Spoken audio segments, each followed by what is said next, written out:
Hey listeners, Alexa's here. Before we start the show, we just wanted to take a quick minute to share a message with you from our friends over at the Lost Women of Science podcast. What does solar power and the greenhouse effect have in common? The science behind these discoveries was pioneered by women. We're Lost Women of Science, and we've made it our mission to give forgotten female scientists the credit they deserve. Take Eunice Newton-Foote. She demonstrated the greenhouse effect before John Tyndall. Or Cecilia Payne-Gaposchkin. At just 24 years old, what she figured out would change the understanding of the very nature of what the stars are made of. Listen to Lost Women of Science wherever you get your podcasts. From the Science History Institute, in collaboration with Lost Women of Science for a special joint episode, I'm Alexis Pedrick, and this is Distillations. Lost Women of Science just launched their new season, Layers of Brilliance, all about Katherine Burr Blodgett, a scientist whose discoveries in materials science quietly shape our everyday world. Blodgett started working for General Electric in 1918. The science she did there led to multiple U.S. patents and formed the basis of technologies we now use in our screens and electronics. But Blodgett's legacy has long been eclipsed by the famous scientist she worked with, Irving Langmuir. So where do we come in?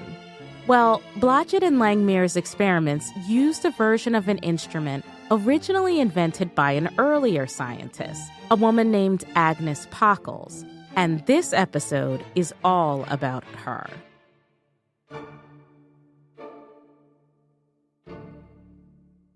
In 1891, the esteemed international weekly science journal, Nature, did something unusual. They published a letter written by a woman.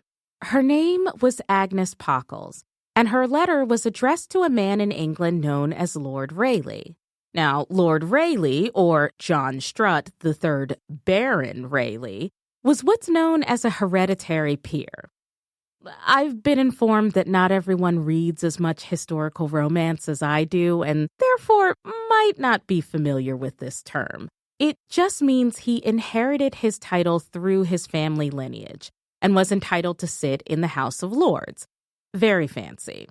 Lord Rayleigh was also a physicist. He would go on to win the Nobel Prize in Physics in 1904, and all of this is to say that he had the kind of clout that could encourage the journal's editor to publish a letter written by a woman. Now, Agnes had written to Lord Rayleigh after learning that he was doing experiments on what is now known as surface science. Surface science is the study of the boundary line where two different phases of matter meet. Think where solid meets a liquid or liquid meets a gas. These meeting points are often highly reactive, and the outermost layer of molecules act in really unique ways that can be useful to us. Take dish soap, for example. It's an intermediary between water and grease. Why does it work? Because it reduces the surface tension of the water to get at the dirt. Surface science is fundamental to everything from catalytic converters to computer chips to water filtration. It even comes into play with medical implants. So now you're up to date on the science Agnes was working on. She began her letter to Lord Rayleigh by saying, "My lord, will you kindly excuse my venturing to trouble you with a German letter on a scientific subject? Having heard of the fruitful researches carried on by you last year on the hitherto little understood properties of water surfaces, I thought it might interest you to know of my own observations on the subject." What observations? And how did Lord Rayleigh respond? Well, to answer that, we should bring in some backup. So I'm Brigitte-van-Tiggelen, but you can call me Brigitte or Bridget or Brigitte. Brigitte is our colleague here at the Science History Institute. She's the director of international affairs now, but she started as a research fellow, and she specializes in women and couples in science, including Agnes Pockels. We asked her what happened when Lord Rayleigh received Agnes's letter.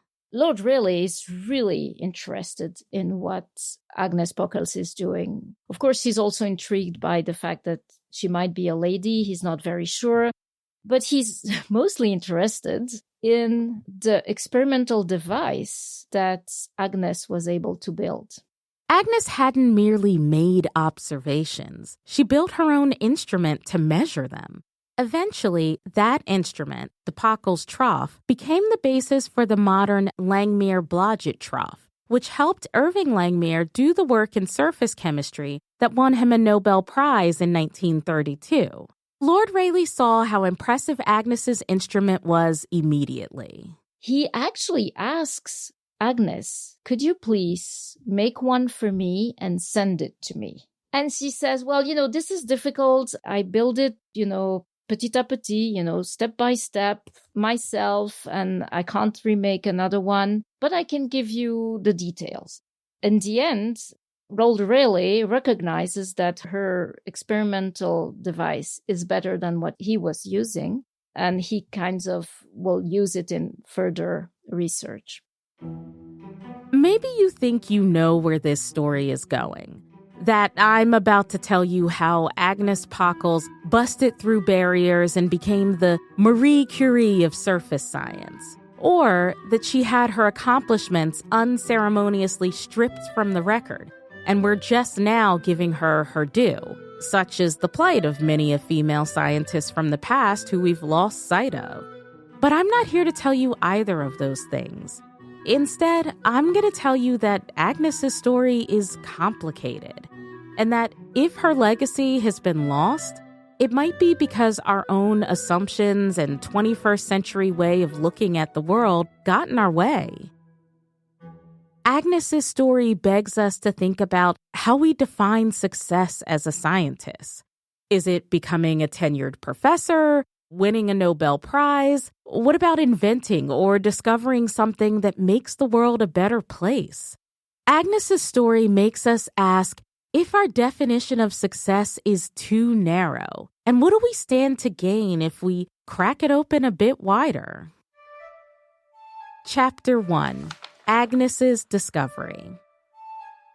If I had to choose one word to sum up how we usually tell the story of Agnes Pockels, I would pick assumption, or rather, assumptions, plural. We make a lot of them about Agnes's life, starting with the very first thing we learn about her. So, without further ado, I present assumption number 1. The quirky story of Agnes's discovery makes sense for a woman of her time. When we first started working on this episode, almost every source we read on the internet tells the story of how Agnes became interested in surface science by observing the behavior of soapy water while doing the dishes. She gets interested in what happens at the surface of water. It could be soil water, it could be oil, it could be all kinds of things. Behave under changing circumstances. It's a tidy story. Agnes observed how soap behaved at the surface of water and boom, revelation.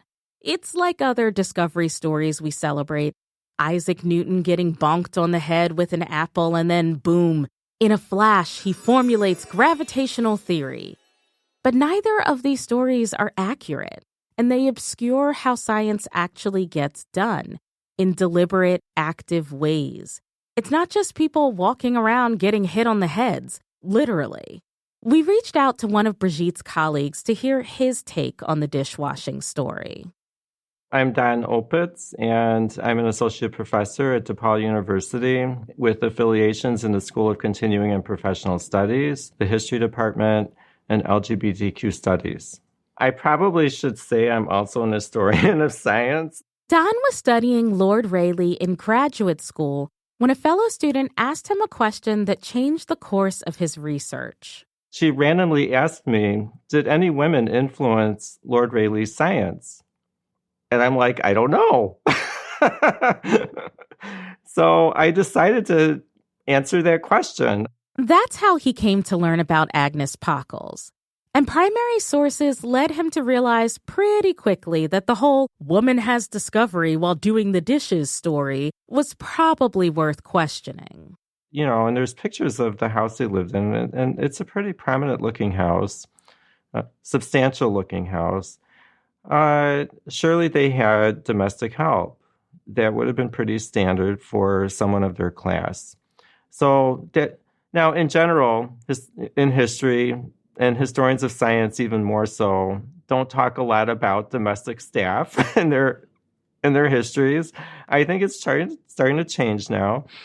But surely there was domestic staff also in that household. So how much she actually did the dishes, I think, is open to question. But if she really did do the dishes, what's the problem? Well, think about how we tell the dishes story. It makes it seem like Agnes just fell into doing science one day. But this couldn't be further from the truth. And to explain, we have to go back to the beginning. Chapter 2. Agnes's Early Years.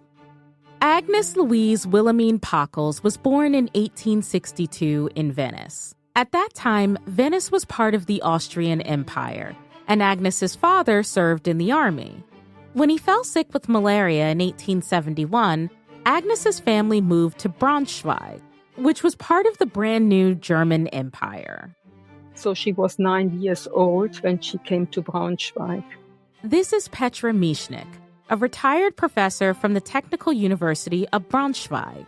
But at that time, for girls, there was no possibility to go to the university. That was not allowed. But she was so strongly interested in natural science that she learned a lot as autodidact and so on.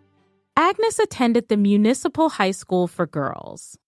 So what she learned is mainly focused on languages and textile work and maybe music, literature, these things that seems to be what young women should learn. So it was a family where you were not only expected to be keeping the household or raising kids or taking care of relatives, but you were also supposed to have conversation skills, to be educated, to be interested and passionate about something, mostly intellectual pursuits. Her curriculum was pretty standard for a young woman of her class. She was learning all the skills she'd need to be a future governess of her house. And you can side-eye that statement, but running a household was no joke. You had to manage staff, keep budgets, have the skill set to host society gatherings where you were required to hold intellectual conversations. And all the while, Agnes kept pursuing science on her own. All of this makes me think back to the kitchen sink story. Maybe Agnes truly did make scientific observations while doing the dishes. But isn't it more likely that she went to the sink with the intention of making scientific observations? She was a curious, inquisitive mind, and she observed something that didn't make complete sense, but didn't make complete sense for someone who was already educated and aware of what science is and how the natural world follow rules and so on. Agnes had a younger brother, Friedrich, or Fritz, who was 3 years her junior. He also loved science and eventually studied physics at the University of Göttingen. Now, this is important for some practical reasons. For one, Fritz shared his textbooks with Agnes so she could study on her own. But we wanted to hear Brigitte's take on their relationship before we made any assumptions. I was wondering if you could talk a little bit more about that, about the siblings sort of doing science together growing up. Yeah, I really like this question because a trope in history of women in science is that women are always introduced or supported because there's a family member. It can be a father, a husband, a lover, a close friend, a son, a brother, a cousin, whatever. So they only exist in the scientific community by proxy. And I find that very sad to really keep this view. Sometimes it applies, but sometimes it does not. Which brings us to assumption number 2, that Fritz influenced Agnes scientifically. Brigitte flipped that assumption on its head. In the case of Agnes and Fritz, Agnes is the oldest. She's the eldest, sorry. And he's 2 or 3 years younger. So that's a difference when you grow as siblings, especially in the teenage years, right? Which means that probably, more probably than not, Agnes had an influence on her brother, maybe even in the choice of a career in science, and in supporting that career in all the ways she could offer. From a distance, you can see why the tendency might be to assume that Fritz was the one guiding Agnes. After all, he was at university and she was at home. But Petra Michnik says their scientific dialogue went both ways. You cannot make science when you have nobody to discuss your ideas and your thoughts. And that was obviously the case, that her brother fully respected her research and her knowledge. So we can look at this relationship like something that is more than just her receiving access to the scientific community or networks through her brother, who is a member of that network, but more as an exchange, and actually a very balanced and warm exchange, it seems, because they have a very strong, close relationship. By the time she was 19, Agnes was planning her own experiments. And she was a very, very attentive observer. She saw so many details, and she became aware that little things other people would overlook, that they mean something, and she wanted to find out what it is. Agnes was really interested in the physical properties of the surface of water and impurities like soil or oil. She wanted to know how different impurities affected water, and she figured out that she could calculate that by measuring the surface tension. And then she had this fantastic idea to build this Pockels Trough, as it is mentioned. She built it using an old pharmacist balance and other things from around the house. But don't let that description fool you. It was a pretty sophisticated tool. It had a metal bar that allowed her to split the surface of water into 2 parts. She used a button as a disc so that she could determine the amount of force required to pull it from the surface, and a scale to measure the amount of water displaced. So by this way, she could measure the surface tension in dependence on several parameters. And that is really a fascinating idea. And what she really discovered is that at one point, when you push a surface, which is oil, for instance, when you try to push the surface of oil in a smaller surface, it behaves suddenly physically differently from the flat surface, so to speak. Agnes discovered this with her homemade instrument in her homemade lab inside her home, which leads us to a third assumption, that because she did that work in her home, it was inherently unimportant. I think it's important to bear in mind that it's easy to collapse women's contributions to the sciences as something that's domestic. There's all of these tropes and stereotypes about gender roles and women's roles in particular, especially in Victorian times, that would automatically align women's work as being within the household and then also in the kitchen. Chapter 3. Home is where the lab is. Our 21st century minds really seem to snag on the whole science laboratory inside your home thing. It just seems unserious and unprofessional. It sort of aggrieves us to think of Agnes as an amateur. So when you Google Agnes Pockels, the Wikipedia entry that comes up will identify her as a citizen scientist. And in fact, in the 19th century, scientists that did science out of the pure love of doing science and not as a job were amateurs. And that was not a pejorative term. That actually, Lord Rayleigh was an amateur scientist and proud of it. So that Agnes Pockels was an amateur in her context was was actually a pretty cool thing. So when Agnes sent him that letter, he saw a kindred spirit, someone who was doing the same kind of work he was. Rayleigh instantly recognized that Agnes was doing a domestic style of research, much like how he was also doing on his country estate, actually in the stable lofts, basically like the garage of his house.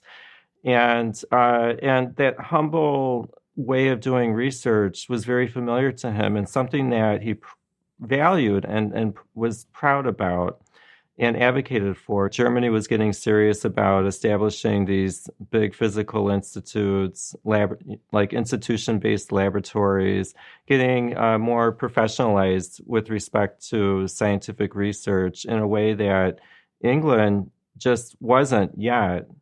That would come. And what Agnes was doing was more small-scale, domestic-based, private investigations, something that you could do in your garden shed or in your basement or in your kitchen, as the case was. And that was a familiar kind of science to British scientists. That's why it wasn't an insult when he forwarded Agnes's letter to Nature with a cover note describing her as a German lady working with some homely appliances. He said her results on the behavior of contaminated water surfaces were valuable, and he meant it. The Nature article was Agnes's first publication. She was 29 years old. 2 years later, in 1893, things were changing. This was the time of the opening up of universities in Germany to women, either through lecture programs or foreign students could come and study in Germany. Agnes was invited to use the lab at the University of Göttingen, where her brother went. Her parents convinced her not to stay at home. Chapter 4, The Dutiful Daughter. All right, we know this sounds bad. There's only one way to read this, right? Her parents convinced her not to take this opportunity because they wanted to clip her wings. But the truth is a lot messier. It wasn't that she was not allowed. It was that she felt the sense of duty to her parents. And she was the only daughter at home. Agnes's parents had a reason for wanting her home with them. They were sick, and they needed someone to take care of them. The parents had lived near Venice, in a place that was plagued by malaria. They had really a very bad health, all of them, including Agnes, actually. Fritz died very early. So the health situation in the family is really not good.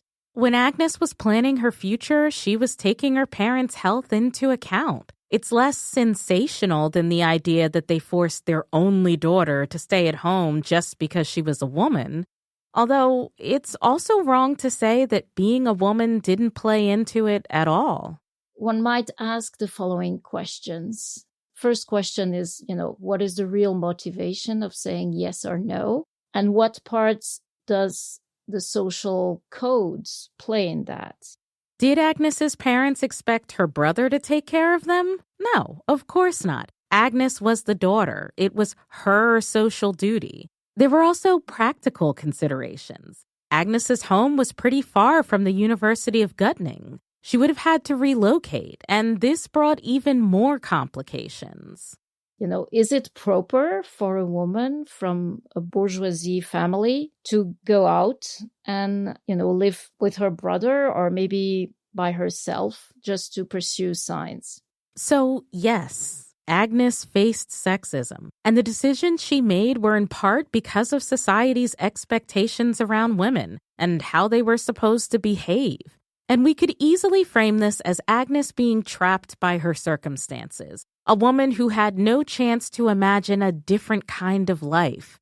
Except Agnes had an example of an alternative life right in her own family. Her aunt was a painter who achieved fame, and she lived in Paris, and she moved to Berlin, all as a single woman. And I think that having that in your family gave to Agnes a sense of self and of self-determination within all the constraints that were of that space and time. Why then didn't she take the opportunity? We'll never know for sure, but there's another factor to consider. The other thing, indeed, and this is, of course, an appreciation that can only be made in the long run, is that she was invited in a laboratory that she didn't own, that she didn't govern. She would have been asked to work in a certain way, at a certain pace, on a certain topic maybe, and she would have lost the freedom of inquiry. Which is to say that outside of a university lab, Agnes was able to continue researching and experimenting the way she wanted to. And that's a very different way of looking at it. Was the university invitation an honor? Of course. But was it the only way Agnes could keep pursuing science? Not at all. In fact, Brigitte has a bold take that smashes our assumptions about what science is supposed to look like to smithereens. University laboratories are not always the pinnacle of scientific research. A laboratory is created inside an institution. It has its own goal, its own setup, who's the boss, who says this is interesting or this is not. You can publish this and you cannot. There are many stories in the history of science where the boss said, oh no, this is not interesting, or this is an artifact. And it turned out it was a discovery, or it was an interesting phenomena that could have been investigated further. So what I mean by that is, on the one hand, science praises itself by working in laboratory, and it's productive and it's active and so on. But it also means that the individual can be lost. And if the individual wants to do something different, well, there's no space for them. Just like Agnes could look to her aunt as an example of an independent career woman, she was also witness to her brother Fritz's academic science career. And it wasn't always that glamorous. Fritz was pressed by all kinds of academic tasks and service to the community. Fritz also suffered from the fact that whatever he was doing was not fashionable or was not in line with what the rest of the community was interested in. Whereas in a way, being in her space, Agnes was able to just live with her own topic, surface films, and build and devote 10 years to improve her instrument, and then develop means of experimenting, changing the parameters, but everything at her own pace. And I believe that, though, of course, this is also after the fact that, at the moment you make the choice, you don't know where you're heading to. But I think this is an aspect that is also often overlooked, is that there is this freedom, this, again, a sense of self. And if I can conclude with a parallel, which is not a full parallel, but Lord Rayleigh himself, he was professor of physics in Cambridge at the Cavendish Laboratory, and chose to retire early into his own manor, in which he had space devoted to experimenting and continued experimenting from home. I will say this. She was very proud of her station as a caretaker for her parents and a sort of chatelaine of the house. And that was a respectable thing for women of the upper middle class at that time. She was intelligent, and she had the capacity and the flexibility and the resources to do what she loved to do, which was original research in chemistry and physics. But it doesn't mean her decision to stay at home was an easy one, or that the path she chose didn't have its challenges. Did she complain? Yes. She would complain about, the illness that her parents would be dealing with at, this time or another. And then also when she came down and with some illness, and it affected, her own capacity to take care of her parents and to carry out her responsibilities. And it doesn't mean she didn't have any regrets. And who knows, at some point she might have looked back and think to herself, wow, what a mistake. We also know that at one point she tried to be fully independent. She was looking for a place to live independently, which also didn't work, at least, from what we have. You can be very devoted to your family and at one point just have enough and then you're looking for an apartment. Yes. So maybe we should not ruin her reputation in this podcast without further proof. At one point, Agnes wrote in her diary about going to a sanatorium and struggling with a lot of vague ailments like vertigo and headaches, which honestly, so relatable. We can romanticize people from the past, but Agnes was just a person trying to live her life, deal with struggles, and meanwhile, do science. It feels like, she really has pushed herself hard, but at the same time, she knows that if she doesn't get back into a good shape, there's so many people depending on her. And it's very telling, for instance, that in the notes of her niece and of her sister-in-law, they say that like a soldier, she stood up until the end. And this comes from a family where the father of Agnes is actually a military. And again, how much does that weigh in her decision?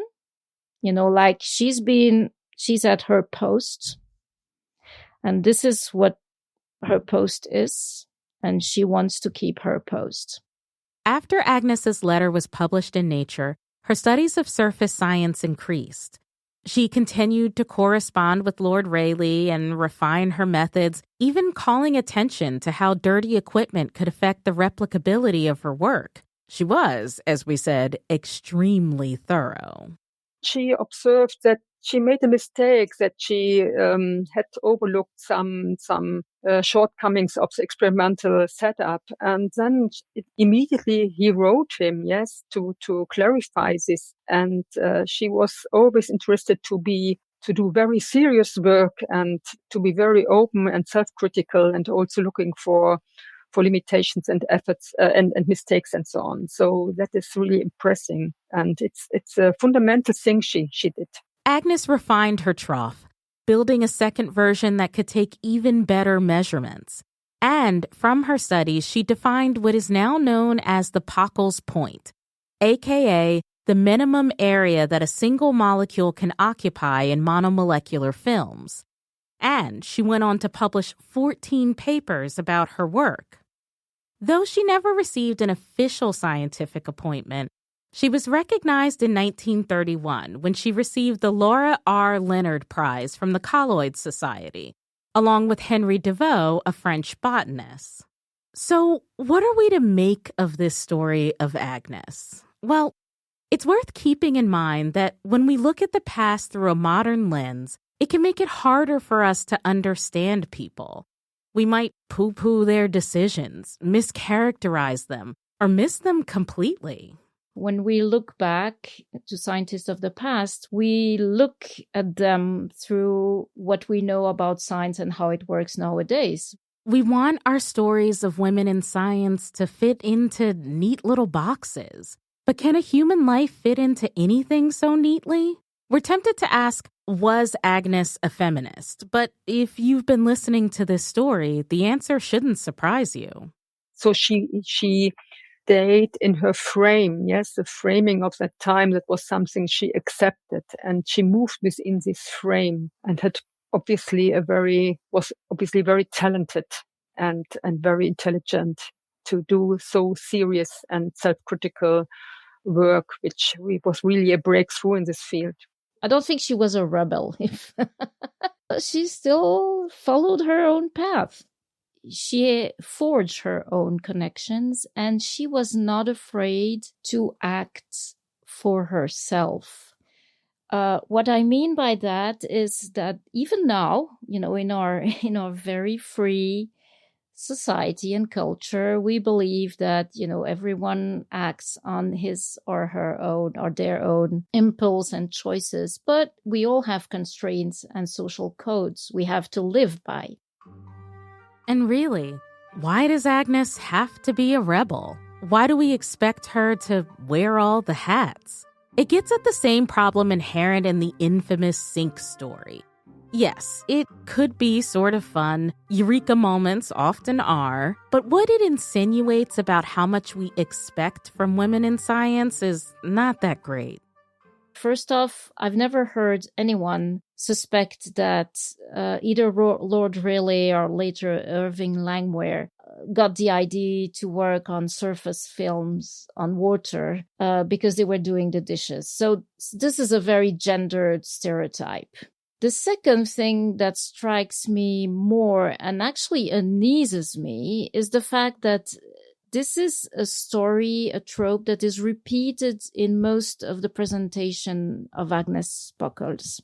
And what it says, on top of being very gendered, what it also delivers as a message is that, well, girls and ladies, you can do both.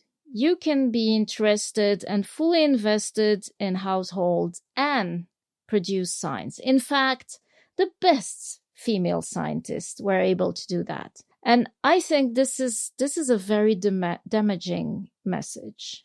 And it also undermines the idea of promoting women and girls in science, in my opinion. So I really wish that this dishwashing thing would be washed away from the literature sooner than later. Don't we all? Maybe it's enough to say that Agnes was a pretty great woman in science, and now that we've learned more about her story, we're glad to finally know her.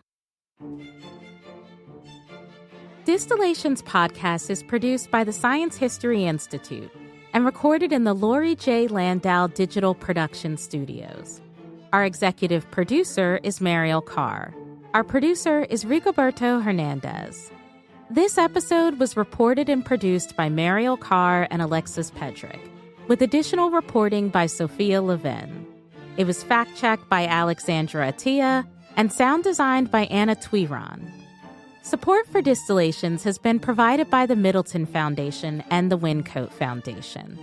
Lost Women of Science is distributed by PRX, and their publishing partner is Scientific American.